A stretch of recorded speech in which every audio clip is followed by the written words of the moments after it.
Hello everyone, God bless you all and special thank you to all my subscribers.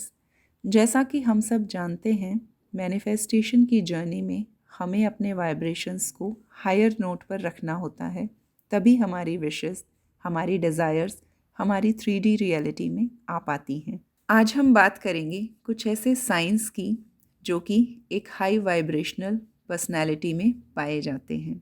In science को सुनकर आप ये assess कर सकते हैं कि आप अपनी जर्नी में किस स्टेप पर हैं। इन साइंस से हम ये पता लगा सकते हैं कि हम हाई वाइब्रेशनल पर्सन हैं या नहीं, या हमें अभी खुद पर और कितना काम करना है। तो शुरू करते हैं। पहला साइन है कि हम पहले से ज़्यादा एम्पैथिक और कंपैशनेट हो जाते हैं, यानी कि लोगों के इमोशंस से अच्छे से रिलेट कर पाते हैं, पहले से ज़्यादा दयालु और काइंड हो जाते हैं। सेकंड साइन है, हम बहुत अच्छा महसूस करना शुरू कर देते हैं।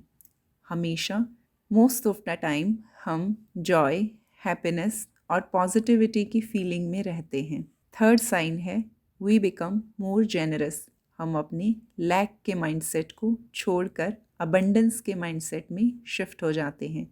हमारे पास जो भी है, जितना भी है, हम उसे ज़रूरतमंद और नीडी पर्सन के साथ बहुत अच्छे तरीके से शेयर करते हैं। खुशी खुशी हम एज ए गिवर बिहेव करते हैं। फोर्थ साइन है, हम अपने आसपास हेल्दी बाउंड्रीज सेट करते हैं। हम अपने मेंटल, फिज़िकल वेलबींग के साथ किसी भी इंसान को किसी भी तरीके का कॉम्प्रोमाइज़ करने की इजाज़त नहीं देते हैं, और सामने वाले को बहुत फर्म लैंग्वेज में समझा देते हैं कि इस बाउंड्री के परे हमारी अपनी खुशी और हमारी अपनी हैप्पीनेस है, सो दूर रहिए। अपनी फ़िज़िकल डाइट के साथ साथ हम अपनी मेंटल डाइट पर ध्यान देना शुरू कर देते हैं। अच्छा मीडिया कंज्यूम करते हैं, अच्छे थॉट्स, अच्छे वर्ड्स पर हमारा फोकस होता है। सिक्स साइन है, हम अपने आसपास पॉजिटिव लोगों का साथ ही चाहते हैं। धीरे धीरे हम नेगेटिव लोगों से, नेगेटिव एनवायरनमेंट से खुद को बचाना शुरू कर देते हैं और पॉजिटिव लोगों के साथ हेल्दी कॉन्वर्जेशन में ज़्यादा इंडल्ज करते हैं, ज़्यादा इन्जॉय करते हैं।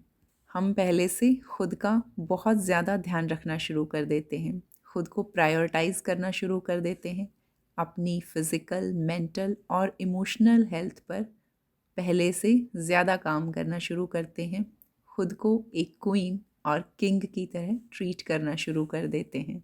नेक्स्ट साइन है, वी स्टार्ट प्रैक्टिसिंग माइंडफुलनेस, यानी कि डेलिबरेटली हम अपने प्रेजेंट में रहना शुरू कर देते हैं। हम अपने थॉट्स पर फोकस करना शुरू करते हैं और कोशिश करते हैं कि हम अपने प्रेजेंट में ही रहें। पास्ट और फ्यूचर से रिलेटेड किसी भी चीज़ को हम अपने थॉट्स में नहीं आने देते हैं।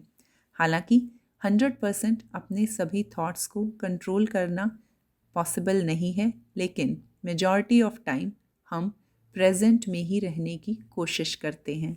जब हम हायर वाइब्रेशन की तरफ बढ़ रहे होते हैं तो ये हमारे ऑरा को क्लीन करता है और हमारी पॉजिटिविटी, हमारी हायर वाइब्रेशन हमारे व्यवहार से बाहर की तरफ रिफ्लेक्ट होती है। लोग हमारी तरफ अट्रैक्ट होना शुरू करते हैं, ग्रेविटेट करना शुरू करते हैं। लोग हम पर भरोसा दिखाने लगते हैं, हमें कॉम्प्लीमेंट्स देने लगते हैं और हमारे साथ रहने की कोशिशें करने लगते हैं। वो हमसे अपनी प्रॉब्लम्स के सॉल्यूशंस चाहने लगते हैं, हमसे सजेशंस मांगने लगते हैं और हमें स्पेशल फील करवाना शुरू कर देते हैं। जितना अटेंशन हम खुद को देते हैं, हमें बाहर से उससे कहीं ज़्यादा अटेंशन और लोगों से मिलना शुरू होता है। ये एक इम्पॉर्टेंट साइन है ये बताने के लिए कि हम कितने हायर वाइब्रेशन पर हैं। एंड लास्ट साइन है, हम इमोशनली न्यूट्रल रहना शुरू कर देते हैं। बहुत ज़्यादा खुशी, बहुत ज़्यादा दुख, बहुत ज़्यादा एंगर, बहुत ज़्यादा सैडनेस हमारे बिहेवियर से गायब हो जाती है। हर सिचुएशन में, हर हालात में हम इमोशनली न्यूट्रल रहते हैं। अगर कुछ अचीव किया, थोड़ी बहुत देर के लिए खुश होते हैं, यूनिवर्स को थैंक यू बोलते हैं और फिर से नॉर्मल स्टेट में, न्यूट्रल स्टेट में आ जाते हैं। कोई बहुत बुरा दुख हुआ, कोई सिचुएशन ऐसी आई जहां हमें बुरा लगा, थोड़ी बहुत देर हम बुरा फील करते हैं, लेकिन फिर से बैक टू नॉर्मल हम न्यूट्रल कंडीशन में आ जाते हैं। तो ये कुछ साइंस हैं, इनको असेस करके आप पता लगा सकते हैं कि आपकी वाइब्रेशंस हायर नोट पे हैं, लोअर नोट पे हैं, बीच में कहीं किसी स्टेप पे हैं। अगर वाइब्रेशंस लो भी हैं तो भी डोंट वरी, प्रैक्टिस के साथ, रिपीटिशन के साथ, माइंडफुलनेस के साथ, ग्रेटिट्यूड और मेडिटेशन के साथ आप अपनी वाइब्रेशंस को हायर नोट की तरफ शिफ्ट कर सकते हैं। इसके अलावा ऐसी कौन सी एक्टिविटीज़ हैं जिनके साथ हम अपनी वाइब्रेशन को हायर साइड शिफ्ट कर सकते हैं, उसके बारे में नेक्स्ट वीडियो में बात करेंगे। आज के लिए इतना ही। Thank you very much. अगर मैं और मेरा कंटेंट आपकी मैनिफेस्टेशन की जर्नी में आपको हेल्प कर पा रहा है तो please share, comment, like and subscribe. Bye.